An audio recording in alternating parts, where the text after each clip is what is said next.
Hello, class. I am hoping to spark some discussion or debate in the virtual office by making this announcement or this post on the concept of dualism.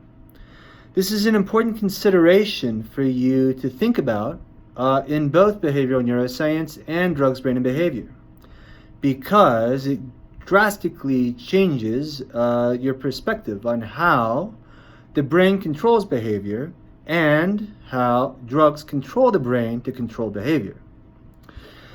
Now, dualism is a philosophical concept that is typically associated with the philosopher Descartes.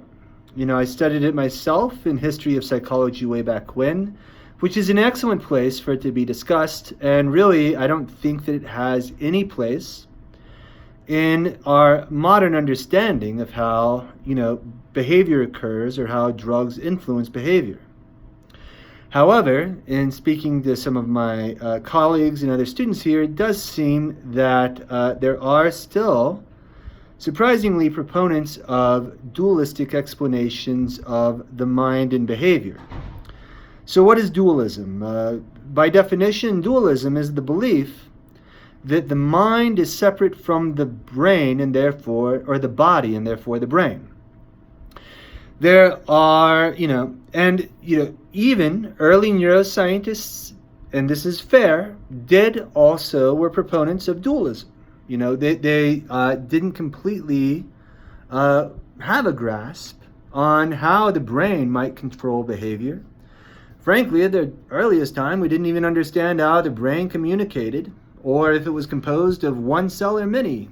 It's a famous argument by Camillo Golgi and Ramon Cajal. But, all of that is beside the point. We now know a lot about how the brain works, and we also know, and I think this is very fair, that all behavior, all psychiatric disease, and all drug-induced changes in behavior are mediated by the brain. They might have other origins in physiology. For example, we now know that the immune system and the GI system both interact very closely with the brain and can influence mood. But guess what? They still go through the brain. We know that the environment can change the mood or behavior. Guess how they do that? Through the brain. We know that, concepts of spirituality, and that's a very, first of all, before you start talking about spirituality, define it. It tends to be a catch-all term, by how most people in academia talk about it.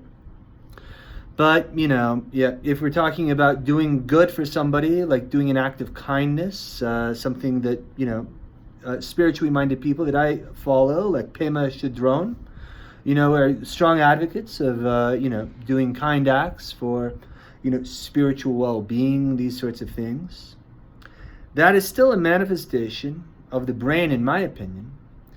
But, if we are really just breaking that down to its component part there, doing an altruistic act can certainly change the mood, change emotion. It is doing that through your brain. There are a multitude of neuroscientific studies that show that, things that might be described as spiritual, even listening to music or meditation, produce changes in the brain that are associated with those changes in emotion or behavior. Again, all of these things that are relayed and we think of as being the mind are coming through the brain and the body. I would love to discuss this with you further. I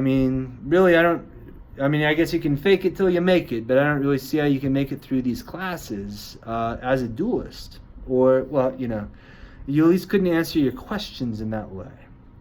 And I have I'm not going to hold anything against you, but I challenge you. You've taken other classes here that might even, challenge what I'm saying here. Bring those professors in if you want. But, I'd love to hear it. Hit me back. Challenge me, prove me wrong, as that guy likes to say on the Reddit. Yeah. Dualism. No place in any class in neuroscience or psychology other than history of psychology.